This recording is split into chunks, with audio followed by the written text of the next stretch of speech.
Tonight on CBC Vancouver News. We will be able to move everybody up in the queue. Accelerated timeline. BC's plan to vaccinate all of us by July.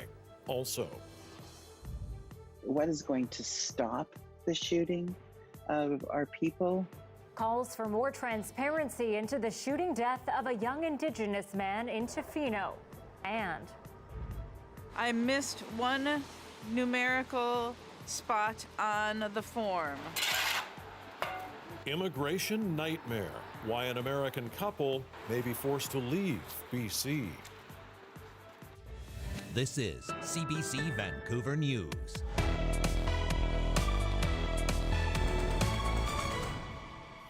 good evening and thanks for joining us. A major development in BC's COVID-19 vaccine rollout plan tonight, along with word on when seniors will get their shots. The timeline for first doses of the vaccine is being accelerated, and the goal is now to have all eligible adults vaccinated by July. Tanya Fletcher tells us how health officials are able to get more shots in people's arms sooner than expected.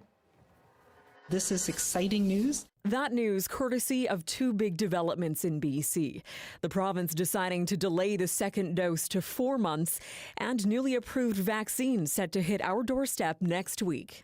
That means that we will be able to move everybody up in the queue. In fact, every eligible British Columbian should now be able to get a shot in the arm by July. For now, though, the immediate focus is getting those doses to the people who need them most. Through March and April, we plan to immunize another 400,000 people. Today, BC unveiled its ambitious plan to begin vaccinating the general public. With long-term care homes and healthcare workers taken care of in Phase 1, attention now shifts to the broader effort of Phase 2, immunizing the elderly in the community. Each health authority will have its own call center, and appointments will be booked by phone based on a staggered schedule. We are going to divide our over 80 population into subgroups based on their year of birth and their corresponding age in order to not overwhelm our call centers right off the bat. Starting March 8th, those 90 plus and Indigenous peoples over the age of 65 can call to book an appointment. Beginning March 15th, those 85 and older can do so. And as of March 22nd, bookings are available to anyone 80 plus. The vaccinations themselves will begin 1 week after the appointment slots open. Seniors will then be given a list of clinics to choose from close to home, and the call agent will confirm time and location. We know exactly where to call. We have a phone number, which should be no problem. The rollout details have reassured many seniors, but still left others questioning who gets priority. Independent living facilities are also included in the Phase 2 rollout, targeted to get the vaccines in early March. But many loved ones say those residents have already waited too long, especially in facilities that have suffered an outbreak. Surely a 94-year-old in Fraser Health in a congregate setting where there's an outbreak needs to get her vaccination this week. Underscoring the feeling that even an accelerated vaccine timeline can't come soon enough. Tanya Fletcher, CBC News, Vancouver. And as those call centers prepare to take bookings for vaccine appointments, seniors are being warned about possible scams. And if our seniors find themselves on a phone call where people are asking them that, they're on the wrong phone call. And then they're on the wrong number. And they need to get off the call and find out the right number to call. Seniors are being advised to not give out sensitive personal and financial information. Health authority appointment bookers can only ask you for the caller's name, birth date, postal code, and personal health number. They are not permitted to ask for social insurance or driver's license numbers or banking and credit card information. And there have already been some cases of phishing. While news of a vaccination coming your way sooner may sound great, the strategy isn't without criticism. Canada's chief science advisor is issuing a warning about what it calls BC's experiment with vaccine timing. Briar Stewart explains the science behind the decision.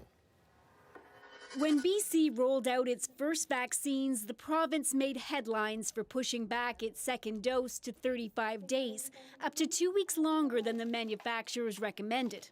Now it's going much further. The important thing that we have learned is that these vaccines work, they give a very high level of protection, and that protection lasts for many months. Dr. Bonnie Henry says the vaccines are so effective after one dose, they will now wait 4 months before giving people their second shot. Henry hinted it's something the National Advisory Committee on Immunization is steering toward. And today, the Ontario government says it's in talks with federal officials on potential updated direction on second dose intervals, with the goal of pursuing a similar direction to British Columbia. It's probably best to just vaccinate as recommended. But Canada's chief science advisor says it's a risky move. I think that it's possible to do it, but it amounts right now to a basically population level experiment. She says particularly since COVID variants are circulating in communities. So nobody really can say 100% this is going to work. Dr. Susan Lee is part of a team from the Royal Columbian Hospital that looked into vaccine effectiveness up to 42 days after the first shot. She says it's hard to evaluate what happens 4 months on because that data doesn't really exist yet. What we do know, though, is that if you vaccinate everyone with their first dose widely, you will be able to save a lot of lives. Okay, we've got the large size. And that's what BC says it's trying to do, give more people their first shot as soon as possible, including essential workers. I mean, obviously we're in a riskier, day-to-day position than a lot of people. BC is hoping that with its new timeline and additional shipments of the AstraZeneca vaccine, frontline workers can start to be vaccinated next month. Briar Stewart, CBC News, Vancouver. Well, qualified healthcare workers plus retirees and even some students can now sign up to help the province deliver its mass immunization plan. This URL, where you will find the form to register with BC's immunization workforce, will keep that up for you to copy down. The province is inviting a wide range of health professionals to roll up their sleeves, from physios to social workers. Also eligible are students in nursing, medicine, midwifery, and pharmacy.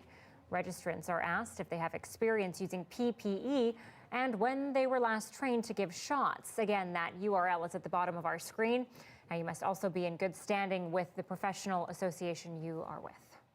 And with the latest news on BC's vaccine rollout plan, you may have some questions. Coming up a little later in the show, we'll be taking those questions live with family physician Dr. Barinder Narang. Email us at cbcasks@cbc.ca or give us a call, 604-662-6801. Remember to keep your questions brief so we can answer as many as possible. And if you are watching on our Facebook or YouTube live streams, you can leave your questions in the comment section there. A Sikh leader in Surrey wants the government to relax COVID-19 restrictions for weddings and funerals in temples. Wadea says people often approach him about feelings of depression and anxiety from not being able to participate in weddings and funerals. The Duke Nivaran Sahib Temple in Surrey is able to hold in-person ceremonies for 8 to 10 people, but he says that doesn't work for larger immediate families. The Surrey Gurdwara has a 5,000 square foot hall. Wadea says more visitors could be accommodated with social distancing protocols. Well, since Friday's update, another 8 people have died from COVID-19 in BC. Our province's death toll has now reached 1,363. Over the weekend, another 1,478 cases were confirmed as the province's rolling average continues to hover at higher level than it did for most of January and February. There are nearly 4,500 active cases across the province, the most since the end of January. Hospitalizations are up to 236 people. 65 of them are in critical or intensive care.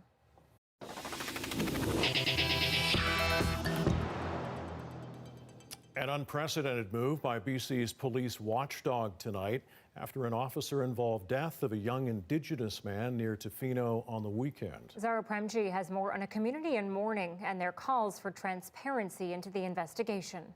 This wasn't somebody who was a big, scary, angry type of fellow, not at all. Young, charismatic, and well-loved. 28-year-old Clawaquet First Nation man Julian Jones was shot and killed by Tofino RCMP Saturday, according to community leaders.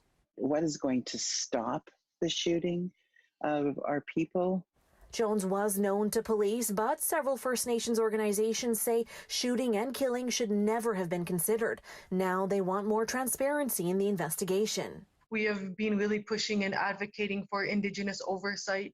So for there to be some type of Indigenous oversight body that is directly involved in the investigation. That call is being respected by the Independent Investigations Office, which looks into police-involved deaths.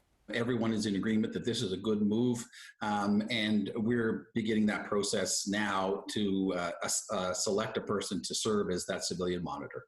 The move to have Indigenous civilian involvement is unprecedented. A member of the community who is given access to our investigation and who can offer comments and suggestions about the investigation, and ensuring that the perspective of that community is brought to bear on the work we do.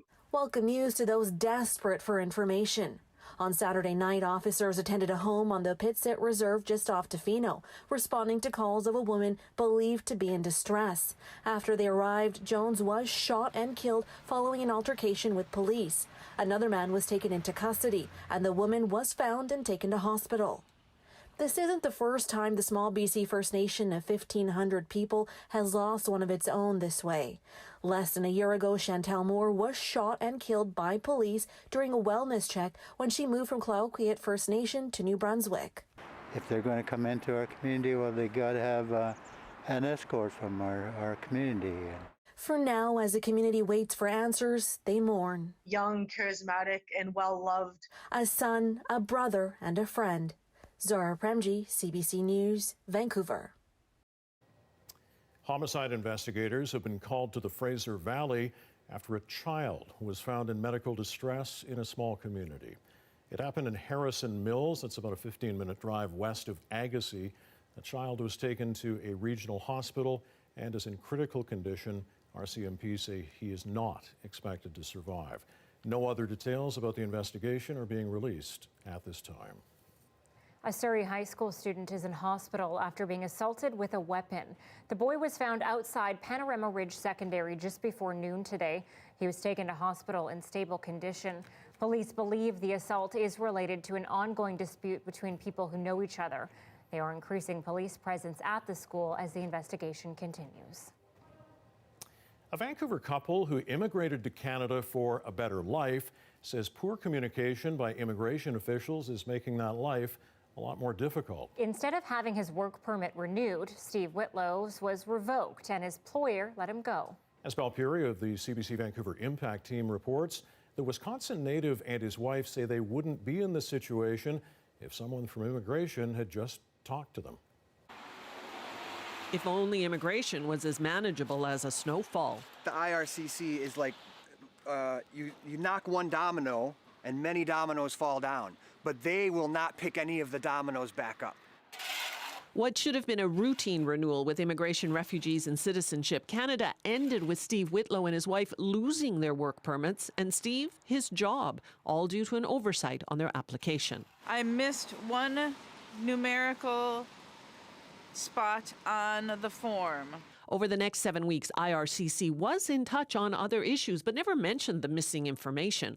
On Family Day, they just denied my work permit instead of contacting me looking for, they never even asked me for the number that it was that they denied my work permit for. It's not unheard of when IRCC officers encounter mistakes or omissions. They often just refuse the application or reject the application because it's the easiest thing to do and they're able to move on to their next task. The Whitlows and their son moved from Milwaukee as part of BC's provincial nominee program. It gives workers in high demand here a way to permanent residency. Melanie's a registered nurse and immediately had work at Vancouver General Hospital in August 2019. A year later, Steve found a scheduling job with a Richmond steel company. Once IRCC pulled the permits, neither could work legally anymore. There were urgent calls to IRCC. As quickly as the permits were revoked, Melanie's was restored. She was able to work. IRCC tells CBC Steve's file is currently under review. But in the meantime, he's lost his job. The family's income has been slashed. I had felt just recently like we were really like getting ahead, like financially more in my life than I ever had. And like It's totally turned that like upside down. A call from an officer, a more human touch, they say. That's all that was needed. It's just, if it's bureaucracy and it's a light switch and it's on or off, I now meet the requirements that they asked me to meet. So I would like them to turn the switch back on. Whitlow expects eventually his work permit will be restored. But in the middle of a pandemic, his job prospects, not so much. Belle Puri, CBC News, Vancouver. Well, the province is planning to keep BC's rent freeze right through the rest of this year.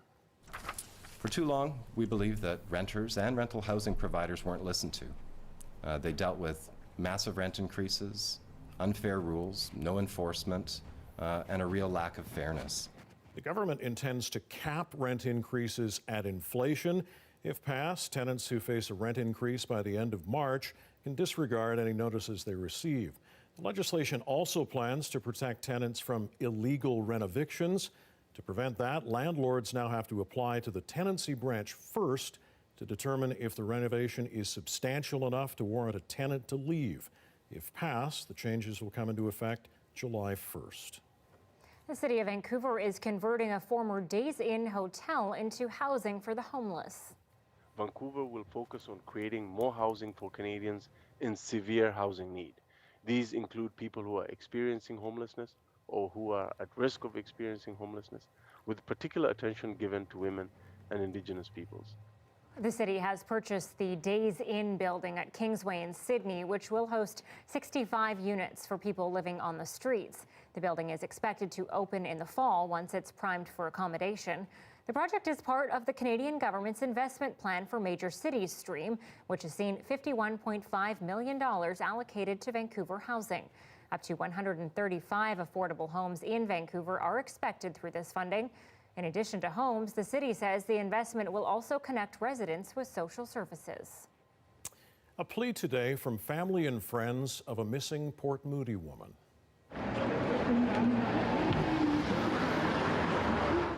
A banner went up this morning on a well-traveled overpass near the city's Central Park. 48-year-old Trina Hunt vanished 6 weeks ago today. Her family is hoping to revitalize the search. A spokesperson for the Hunt family read a statement from her husband. The past 6 weeks since Trina's disappearance have been a devastating and incredibly difficult time for me and everyone who knows my wife. I feel the same frustration and incomprehension that her parents, family, and friends share in not knowing what has happened to Trina. Hunt was believed to be wearing a puffy black North Face branded jacket with a teal-green collar and purple running shoes. Anyone with information is asked to contact Port Moody Police. Lawyers for Huawei executive Meng Wanzhou are back in court today arguing her extradition case should be thrown out. The proceedings in BC Supreme Court are widely seen as being linked to the detention of 2 Canadians being held in a Chinese prison. As Susanna De Silva reports this week, the case is focusing on the actions of former U.S. President Donald Trump.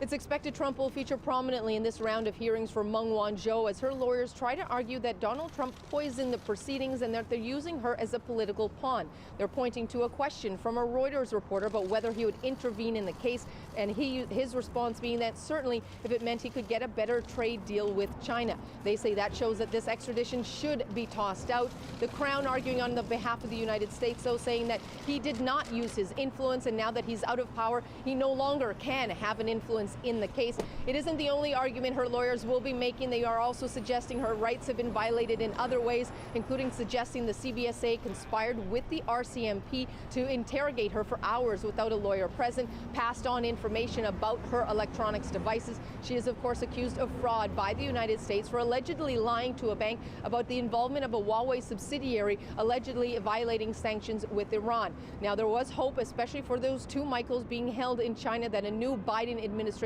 could mean changes. Now, Rosemary Barton spoke yesterday with the Secretary of State, who says they stand by Canada in their demand for the release of the 2 Michaels. But when it comes to reports of a potential deal, that they need to leave that separate from geopolitical concerns. All of these matters are matters for our Department of Justice to look at and consider. We follow the law, we follow the facts, and one of the things that we don't do is have politics or foreign policy interfere in the workings of the Justice Department. So these are matters that are properly in their jurisdiction.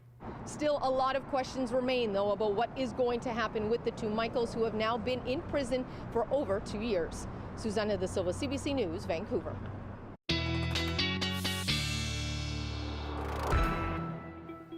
Felt a little bit like spring today. So let's welcome. March the 1st, yeah. Yeah, meteorologist Nick Czernkovich joins us now. Nick, is this sticking around?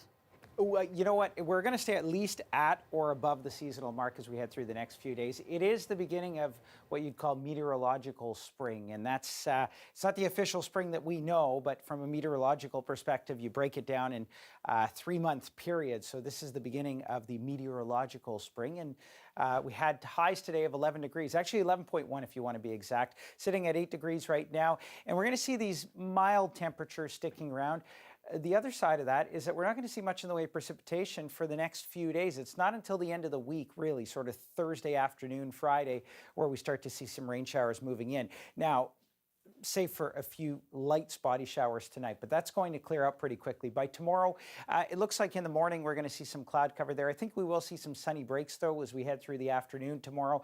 And then really the rain showers sort of staying up around North Vancouver Island. And as I put this forecast board into motion through Wednesday and into Thursday, not seeing anything really in the way of precipitation down around the lower mainland. So lots in the way of sort of, if not sunny weather, sort of partly cloudy weather, but temperatures staying at or above the seasonal mark. There's a look at your forecast for tonight. The slight chance of seeing a few showers, 3 degrees, 8 by tomorrow afternoon, and again, the mild weather sticks around. In fact, we're looking at more in the way of double digits by mid next week, or mid this week, sorry. I got to correct myself. I'll have more on that coming up in a bit. Well, that's even better. Thanks, Nick. Yeah, We'll talk to you again soon. Nick filling in for Johanna Wagstaff this week. And a reminder, you can also watch our newscasts live on CBC Gem. CBC Vancouver, also on Facebook, YouTube, and Instagram. Manitoba RCMP are going to court over an order forcing the Mounties to turn over an officer's notes. He's been charged with assaulting a First Nations man. We'll share why his account is under scrutiny next.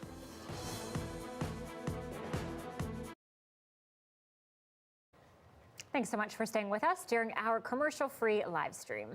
Okay, for decades there was the Mickey Mouse Club, but it's not the only official club devoted to all things Disney. Yes, there's another exclusive one that just let it in its first Canadian member. Yes, this is pretty cool. As Bonnie Allen tells us, it's a select group of artists who can draw or paint Disney characters for profit without getting in copyright trouble. Now, a Saskatchewan artist has gotten the nod. This is a seashell that I'm working on. Denise Klatt is crafting seashells for a new piece of artwork inspired by the lovable snowman Olaf. My snow up against the burning sand, probably getting gorgeously tanned in summer.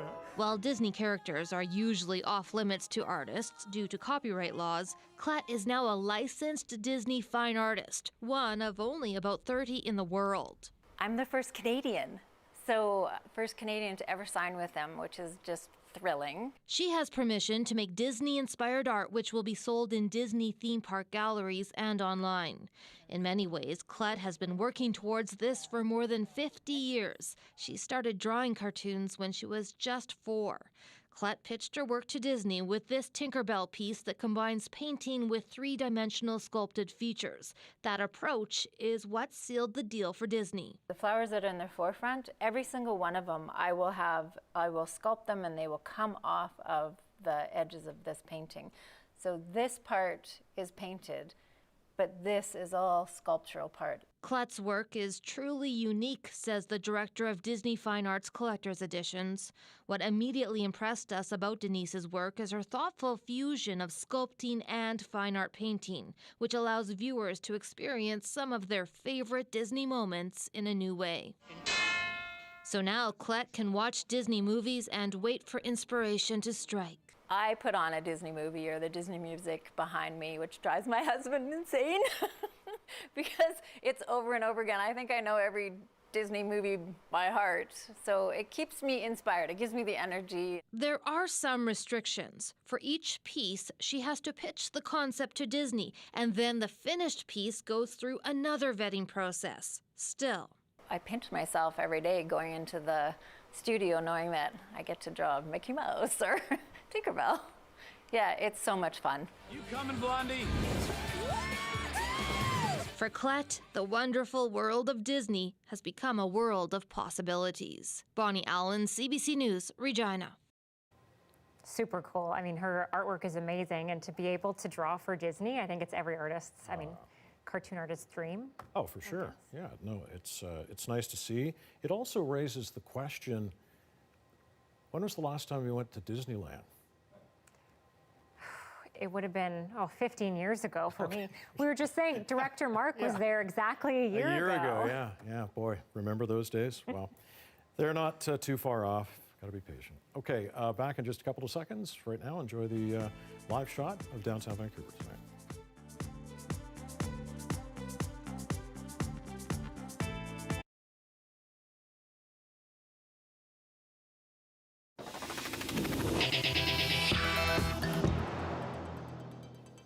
Manitoba RCMP are fighting in court to keep an officer's notes away from investigators. Those notes describe the night police charged a First Nations man with assault. Months later, that man took his own life. Caroline Bargu shows us why the officer's account is now under scrutiny. Brian Halcrow's friend has fond memories of the 50-year-old from Titasquia Cree Nation. Brian was my confidant, my best friend, the person I turned to, good and bad times. He was his mother's primary caregiver, but he also struggled. After 2 major strokes, he couldn't work and suffered chronic memory loss. Last January, 7 months after a run-in with Thompson RCMP, Brian Halcrow died by suicide. I want to hear that what happened to Brian should not have happened. On June 5, 2019, RCMP were called to a hotel bar for reports of a man causing a disturbance. Court documents say Halcrow was upset and threw his baseball cap at police. It didn't hit anyone, but an officer turned around and punched Halcrow in the face, twice. He needed 4 stitches, then was taken to hospital and charged with assault. Halcrow's sister says the thought of doing time was too much for her brother to take. Brian said to me, "Patsy, I'm not going to jail. That's the worst place to be. I am not going." I sort of, just like I knew what he was going to do. I was waiting for that call. The Independent Investigation Unit of Manitoba charged one constable with assault. The investigators now want a copy of his notes, but RCMP say they can't hand them over. Manitoba's Police Services Act protects their charter rights against self-incrimination. The case is set to be heard in court on Friday. Caroline Bargood, CBC News, Winnipeg.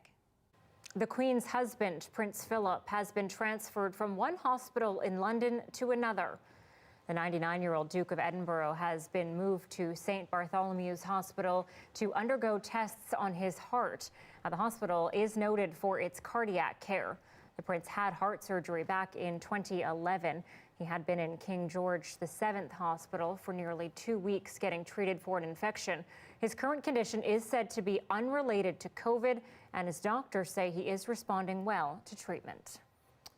The former president of France has been sentenced to 3 years in prison after being found guilty of political corruption. Nicolas Sarkozy was convicted of influence peddling and trying to bribe a judge. The Paris court cited Sarkozy and his co-defendant for meddling in an investigation into his campaign contributions. Sarkozy is appealing the conviction, but even if it fails, it's unlikely he'll get any jail time. 2 years of his sentence have already been suspended, and he could serve the rest of his time at home with an electronic tag. Well, until today, Aung San Suu Kyi hadn't been seen in public since Myanmar's military overthrew the government. That was 1 month ago. As Renee Filipponi reports, the ousted leader appeared in court to hear the latest charges against her, while her supporters continue to defy the deadly military crackdown. Homemade barricades stand between protesters and security forces. The crowd has come prepared, undeterred by Sunday's bloodshed. Tear gas is fired, creating chaos as people flee the military that's becoming increasingly violent. This engineer says he will keep fighting peacefully against the dictatorship. We are not feeling good to see Yangon as a war zone.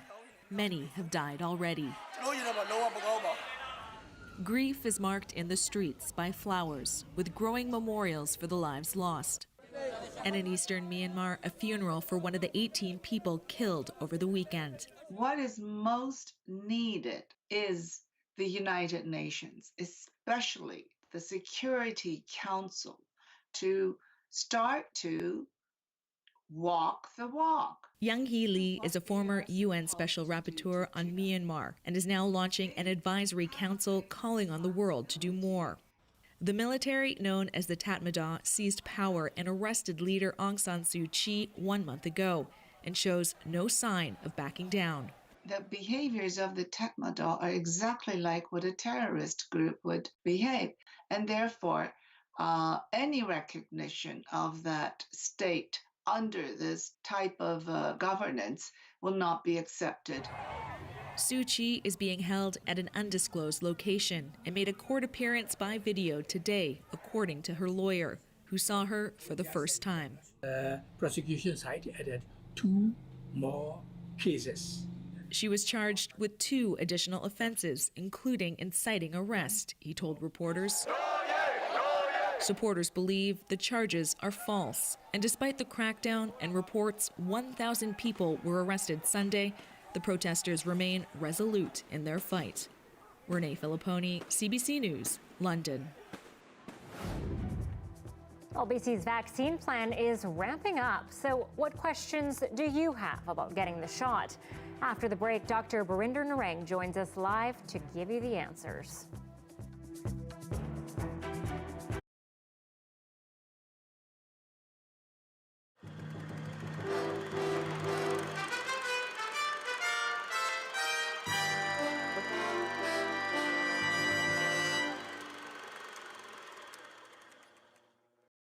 See you follow.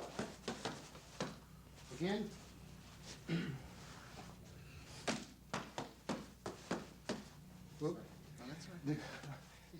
The role of playing Bruce Lee has been tough to fill, but there's no shortage of willing pretenders. They're part of a long, long list. More than 400 young men have already tried. None have been successful. Jim DeMille, a former associate of Lee, hopes to produce a movie about his life. We find it very easy to find people who can act like Bruce Lee physically. But this is a film that portrays Bruce as a human being and which shows his great personality, his strong, charismatic personality. And we need somebody who can project that on a screen. How come I have to go? It's a slow process. The applicants must not only look like the very physical Bruce Lee, they must also be able to act. Each man here today showing some potential was given a tryout. You wait and see. I don't know how, but one day I'll be back. I'll be better than any Wing Chun fighter. In fact, I'll be the best in the world. It's been a long quest by Jim DeMille, but it may be over soon. He says the turnout here has been better than San Francisco or Hawaii, and there seems to be no shortage of recruits. Well, I hate to think of it a contest, but I guess it is. The idea is to find a Bruce Lee character who not only can act in this film, but go on to the sequel, which takes place in California, and Bruce's eventual death in Hong Kong. And then also we hope to do a film on a particular series of techniques that Bruce was exceptionally good at that we think would make for a good film. And then after that, hopefully the individual will be so well established that he'll be in demand from other film companies, and maybe even some of the other films we have he'll want to continue acting in. I watched a couple of films, and I like this intensity on the screen, the way he portrays his emotions, full of rage, things like that. That's right. Yeah. It's also very nationalistic for a Chinese person to see something like that on the screen and accepted worldwide. It's great. It's always been one of these fantasies you always hold in the back of your head and never really come out and do. I guess it's one of those little fulfilling things. Have you been a Bruce Lee fan? All my life. Bought all his books, watched all his movies. So you can identify a little bit with the part that they're looking for? Oh, yeah. I've studied some of his movements. Yeah, pretty well. For some young man, the dream could become a reality. After all, Bruce Lee started on the streets of Hong Kong, with little going for him except his fists and his feet. And he made it. Bob Gillingham, CBC News, Vancouver.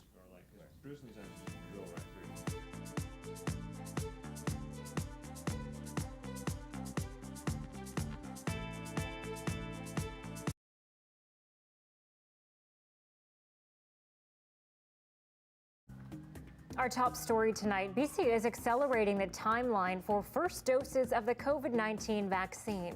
Every eligible adult should be able to receive a first dose of a COVID-19 vaccine by late July.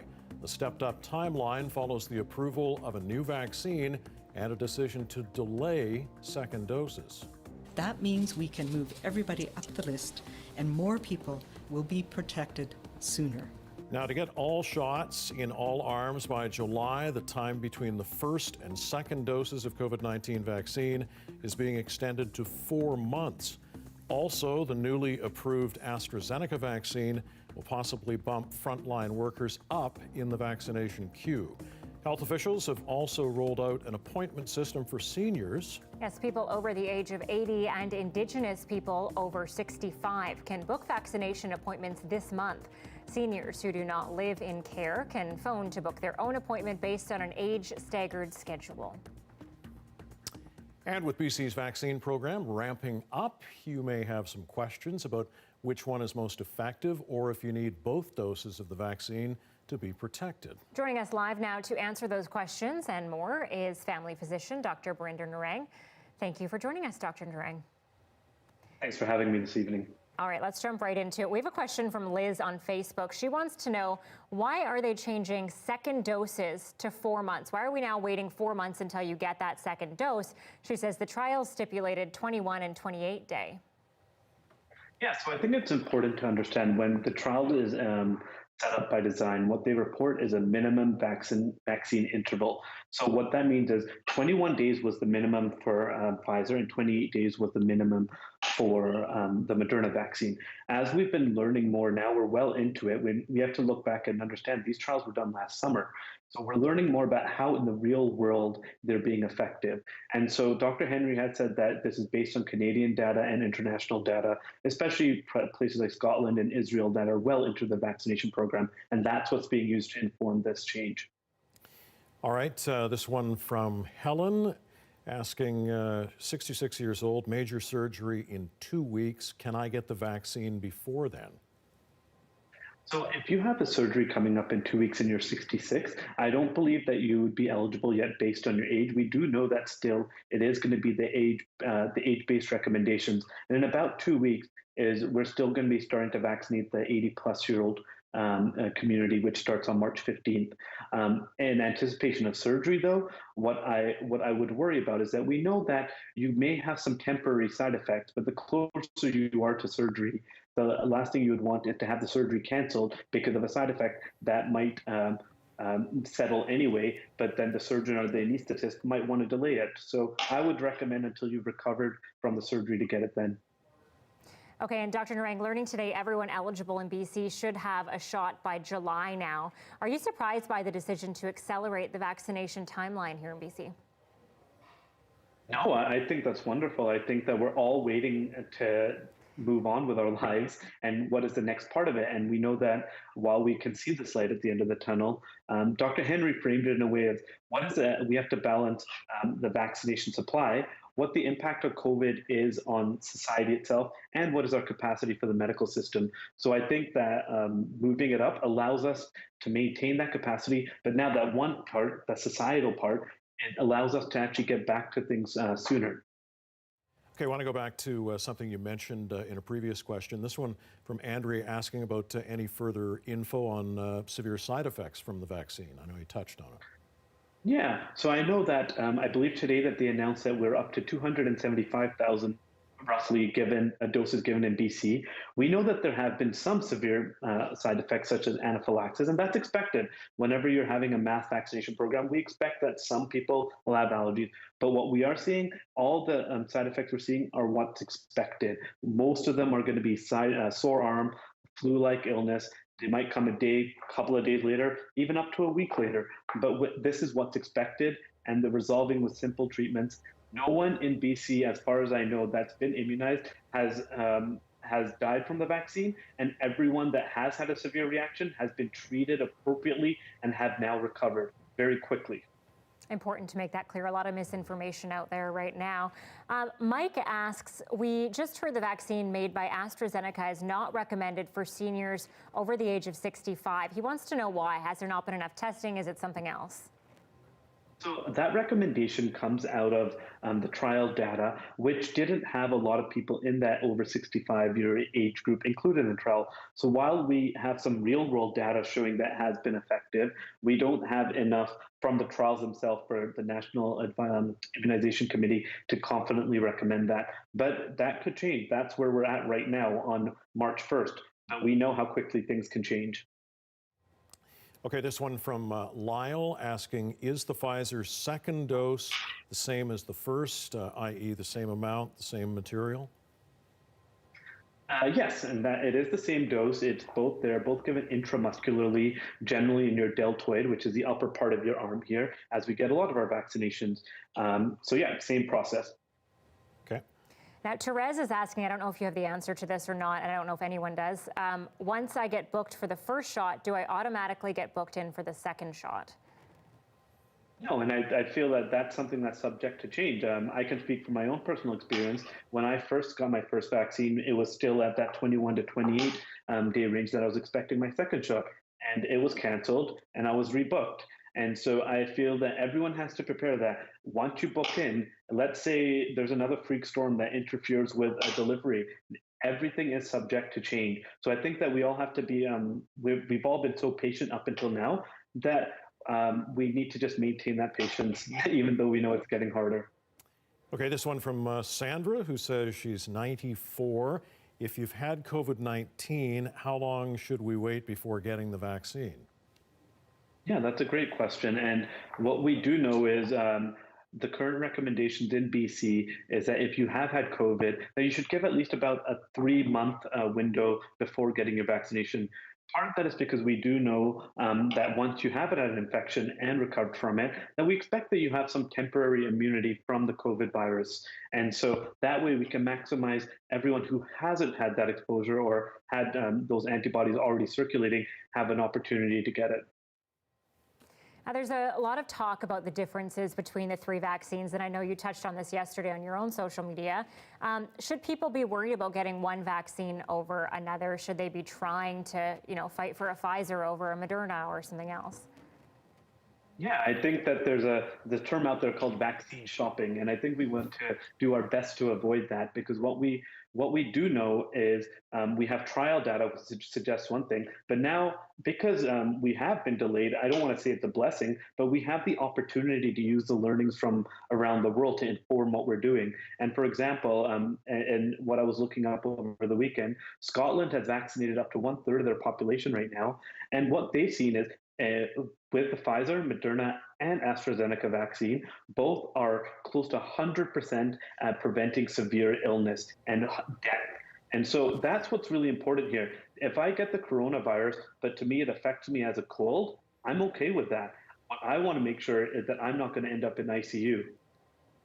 Fair enough. Okay, this is a good question from Angelo, wondering, once I'm vaccinated, and let's talk about first shot, second shot, am I immune to COVID-19? Yeah, so I mean, that's a difficult question to answer, because when you talk about being immune, you want to know, are you talking about at that point? So once you get your first shot, we do expect it to take a few weeks. So what we're seeing is in that 2 to 3 week ranges where from that we're seeing that people are getting up to that 90% protection. So I would say you're 90% immune, but does that mean then that you can go and change your behaviors? Not so much. And can I tell you right now that 6 months or 10 months from now that you're going to have that same immunity? I can't say that either. Okay, we have 2 questions here that are kind of similar. One person talking about heart and thyroid conditions, another person talking about a transplant, both asking if they should get the vaccine. Can you talk about some of the reasons maybe people shouldn't get it or should? Sure. So I think before I answer that, I should qualify. please do talk to a healthcare provider, whether it's your primary care doctor or if you have a nurse practitioner or a specialist that's looking after you, because now you have an opportunity to ask those questions. So generally, I won't be able to give you specific advice, but what we can tell you is that most people can get the vaccine. With people who have immunosuppressed conditions, if they're on immunosuppressants or for some reason their own immune system is not functioning, then we do warn them that their immune response might not be as robust as someone who has a fully competent immune system. And so there is that risk, but we don't worry that they're necessarily at higher risk from the vaccine. One thing that we need to be clear is these vaccines cannot give you COVID. Okay, Dr. Brendan Rang, thank you so much. And if we didn't get to all of your questions, I know there are a few about, I'm a certain age, when can I actually get the shot? You can head to cbc.ca/BC for more information on that. Thank you, Doctor, for your time tonight. Thanks for having me. Have a good night. And coming up on 6:45, look at Grouse Mountain in the background there on this Monday evening. Warmer temperatures today, unexpected for some of us, that's for sure, but we welcome it. So Anita's question, possibly yours too, are these temps going to stick around? Nick is here next, filling in for Johanna with a full forecast. That's next.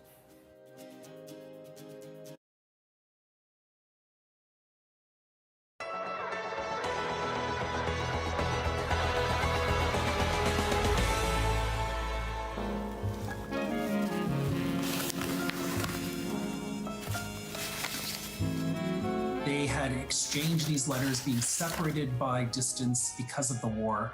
And I thought this is a really interesting story to give people almost a sense of hope of being separated in a time of a pandemic. What about the way they spoke around love and the way they addressed each other? Is that pretty different than we do now in 2021? I think it's probably a little cleaner than it is in 2021.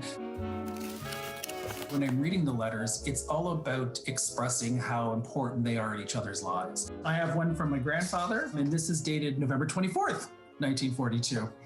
Hello, darling. I've just finished reading your sweet, swell little letter, dear, and it was certainly swell, and 10 pages too. I'll be lucky if I can get up to 5 pages with all the information I've got down here in Halifax. Even though the nights are cool, for me, it won't matter as long as you are next to me. I started to transcribe the letters, really initially for my family so they could actually enjoy them. But as people started sharing the link to the Little Blue Suitcase blog, it became evident that people across the world started to read it. There's about 500 letters. I've done 110. And so I'm just in November of 1942. And again, it's going up to 1946. So I'm not even halfway through. I know by sharing through the blog, you've touched many people, but what has discovering these letters and sharing them done for you and your family? Certainly as I read these letters and I see a war is raging across the world and they don't even know what's going to happen. And so they take the little pleasures of, I went to a movie, I went to get a dress made, and it's the little things that they talk about when they exchange the letters. It's really around not taking things for granted, because you never know when those things will be taken away from you. You know, darling, this may seem crazy, but every time I listen to the bandwagon on the radio, I think of you. I think of you and me dancing at the Palais Royal, arm in arm, enjoying the evening, and I just can't wait until the two of us are back together, dancing cheek to cheek.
Meteorologist Johanna Wagstaff on assignment all this week, but Nick Czernkovich is with us now to look at the forecast.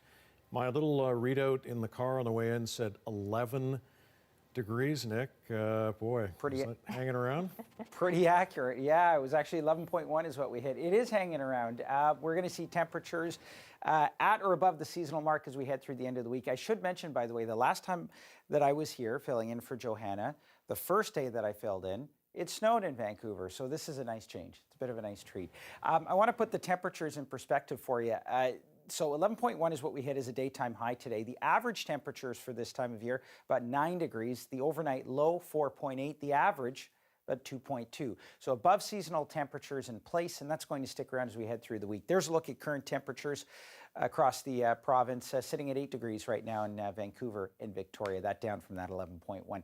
Some cloud cover out there right now. The risk for a few spotty showers as we head through tonight. That basically clears out, and then we're looking at generally dry weather as we head through the better part of the week. What we're looking at here is most of the rainfall sitting sort of North Vancouver Island, and then basically just some snow through the higher elevations, but well to the north. Other than that, generally clear skies. Showers continue, or rainfall, I should say, continues right across Vancouver Island, at least on the shorelines. But as we head toward the lower mainland, we're not expecting to see anything in the way of rainfall or precipitation really until we get to about Thursday afternoon into the evening, and that's where we're going to start to see a little bit in the way of shower activity. You put that in the accumulation map, that's what it looks like there, and again, some light snow in the higher elevations, but generally speaking, all the rain confined to the coast. Not much to speak of in terms of winds. Winds tomorrow as well, up to about 10 kilometers per hour, maybe 20 kilometers per hour. That's really what we're looking at as well. So nice day in the forecast, albeit a little bit cloudy for tomorrow. There's a look at the broader forecast region there.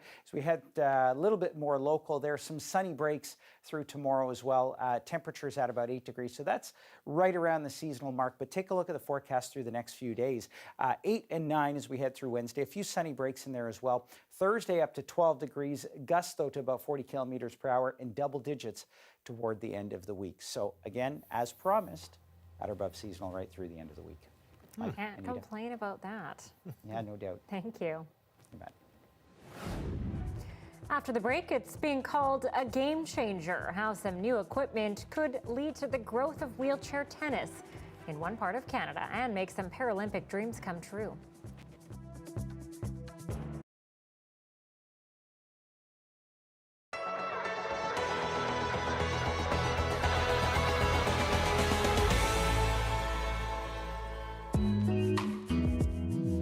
To my son, I want you to believe deep in your heart that you are capable of achieving anything you put your mind to, that you will never lose, you either win or learn. Just go forth and aim for the skies.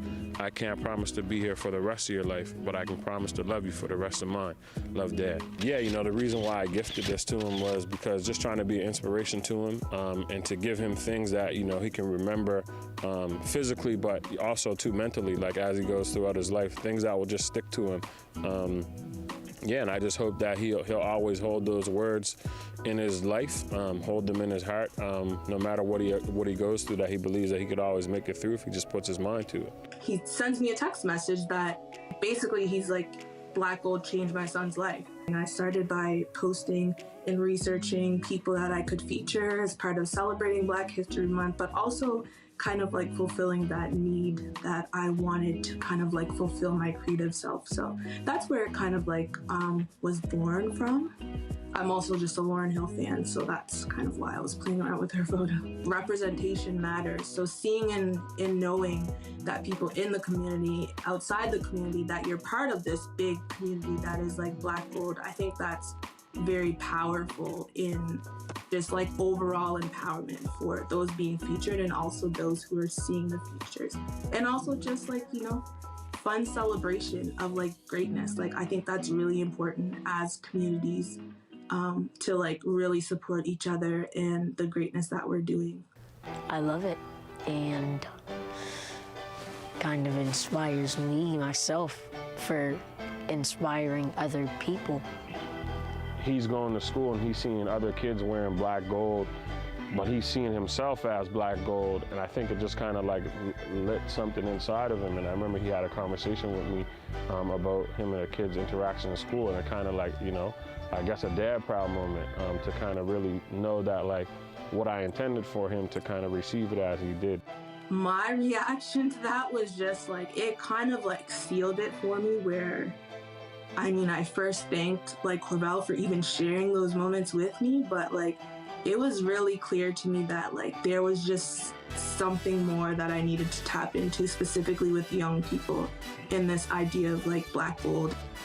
We don't need to wait until they're adults and they're old to celebrate the good things that they're doing.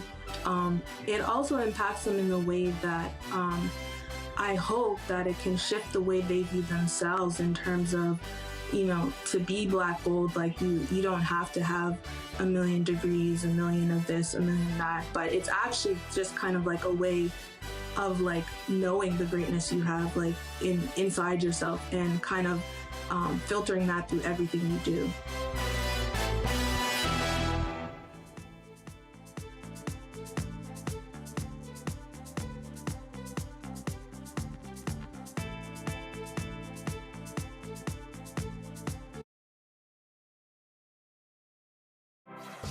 Hi, I'm Amy Bell, and here's what's in your CBC Vancouver inbox.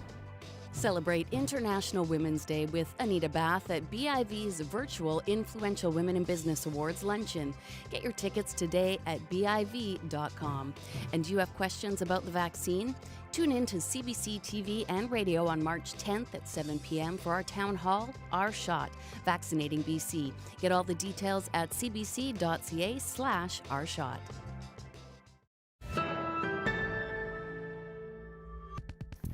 Well, tennis is one of those sports you can enjoy your whole life. Yes, and for people who use wheelchairs, accessibility to play the game has been difficult. As Colleen Jones shows us, a group of athletes in Halifax is changing all of that.